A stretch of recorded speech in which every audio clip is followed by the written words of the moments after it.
This, I think, is an excellent idea because it's immediate. It could happen right away. Right, exactly. As compared to maybe the other ones that could take wrangling in the state legislature for who knows how long. It could take a year, 2, 3 years, whatever the case. Right. I mean, the idea is we are a watch group organization. We're growing very quickly, and this is an election year. So if the legislators, those 17 legislators that are sitting there in Westchester County government aren't going to listen to what the people want, I don't think they're going to be there much longer. Right.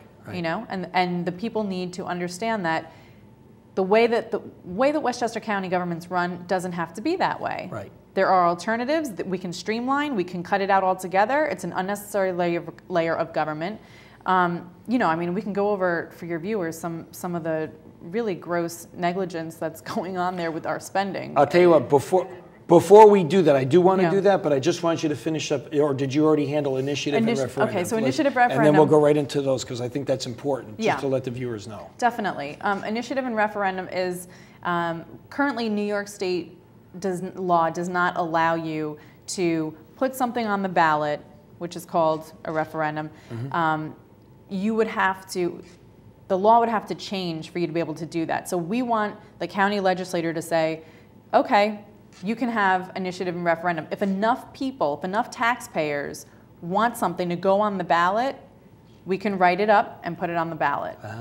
So it gives the people power. You're giving the flexibility and the muscle to the voters, back to the voters, back to the taxpayers, back to residents in order to do something. It may not be one. It could be 1, 3, and 4. It could be 2, 3, and 4, 2 and 3. But each one of these gives you an arm, or some sort of a muscle that the taxpayer can.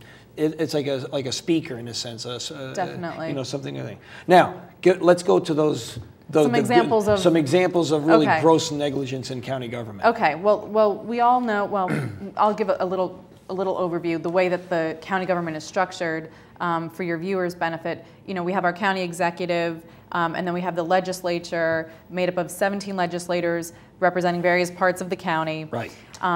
And those. Okay. So here's an example of some waste going on with the legislators themselves.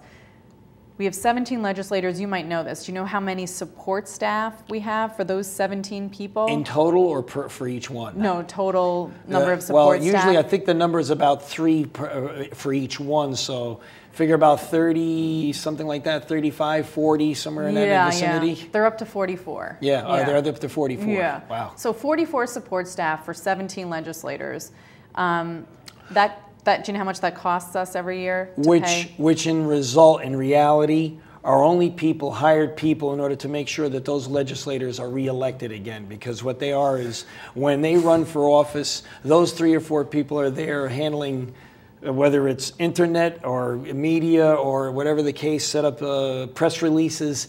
That's really what they're there for. I've learned firsthand, so I know that for a fact. Exactly. Yeah, it really doesn't help taxpayers. It's just helping the legislators get reelected. Absolutely, absolutely. And it costs the taxpayers $4.7 million a year. Just for that? Just for those 44 people. Sure. To support the 17 people. Wow. Okay? Over $4.5 million a year. In 2007, so just 2 years ago, do you know how many support staff there were for the 17 legislators? There were 27. Wow.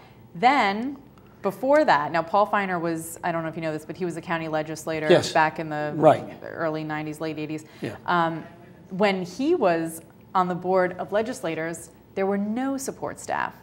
So the legislators themselves made their own appointments, did their own research, did their own phone calling, did their own campaigning. Right. You see what I'm saying? Yeah, and like I said, that's why the first thing, as soon as I heard support staff, like I said, those are only avenues for those legislators just to get reelected. That's all they're there for.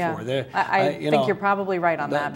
That becomes their in-house staff in a sense, as far as to run, because they're running every 2 years. Right. So they're in there for 1 year, and then immediately they're running again for election the second year. So yeah, I could imagine. So let's get to. We only got, I believe, about 5 minutes, so I don't want to cut too short. How can we achieve our goals, what you're looking for as far as rethinking Westchester? Well, you know, people, I think, should get involved. I think, you know, sign our petition, go to our website, become a member. Again, it's free, there's no charge.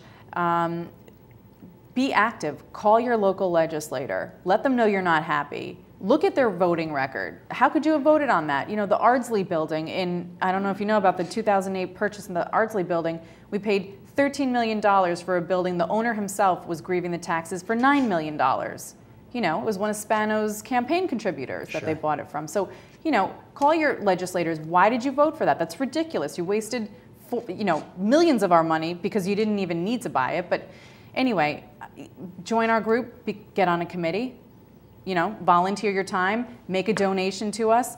You know, so it's really get active. It's just like active. Just as you're active in your local school board or municipality, you know what? Now you've got to go one rung more at the county level in order to, because I believe, what was it? The breakup was like 60% was school tax, 20% was the municipal, and then county was, I believe, 15 or 20. And I think now the county portion is starting to increase much more quicker, actually, than your municipal one. Yeah. So, and for what? I mean, other than a couple of services that they really perform, what else is there? You know what I mean? And whereas the county and the state really are the ones that, or the school, I should say, are the ones that really are doing the majority of the brunt of the work. Absolutely. Absolutely. And the legislators and Andy Spano himself, they love to say, well, you know, we're a very small portion of your tax bill. Well, you know, the school is the majority of your tax bill. Yeah, but like you said, they're doing all the work. They're providing all the services. So people need to know what's out there doesn't have to be. And it's only going to change if people get involved. Okay, so once again, rethinking Westchester government, it's really a way of either getting rid of county government or a major reduction in the amount of their expenditures to save taxpayer monies. Absolutely. Bobbie Anne, give us the website again. Yes, it's www.rethinkingwestchestergov.org. Okay. Any phone calls, any phone numbers you'd like to give out, or do you think that's, anybody can go to that and that's probably the best avenue? People can go to the website, you know, you can call me, you know, I'll give out my office number, which is 914-779-6299. You know, I'm happy to answer people's questions, and the more people that get involved, the better for all of us. So is this the tidal wave, the tsunami that's about to hit Westchester County government?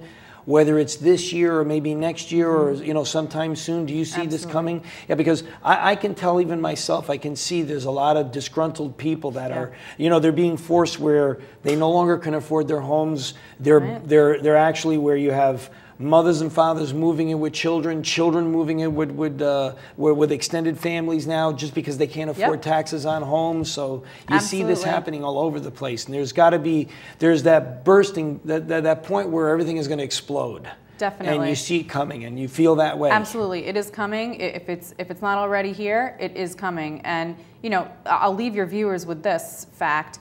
If you look at your property bill, your property tax bill, in Westchester County, our property taxes have gone up 60% in the last 8 years. Since Andy Spano has been a county executive, 60%. Wow. People are moving out of this county or not even buying into this county because they can't afford it. Sure. Doesn't matter what age group. I know we were fluctuating back and forth with Suffolk or Nassau County that they were the number one, but I think we beat them out this year. We are. We are the highest tax county in the nation. All right. Well, on that note, we want to thank everybody for viewing again on the Volpe Report. I just want to give a quick little, don't forget that we're viewed on Channel 15, Thursday nights, 8 o'clock, on in your Peekskill, Cortland area, and Channel 74, Wednesday nights at 6 p.m. in the Yorktown and Putnam Valley area. I'd like to thank, once again, Bobbie Anne Cox for coming on. Thank you. Thank you, Domenic. Think about rethinking Westchester County government. Go to the website, get active, get involved. It's important. It's your future. Thank you and good night. I'm proud to be an American, where at least I know I'm free.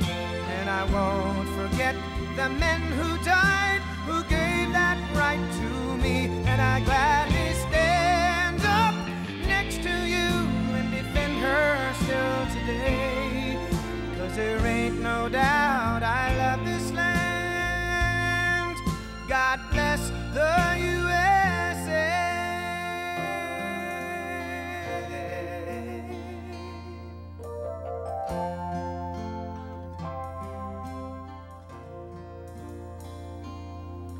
From the lakes of Minnesota to the hills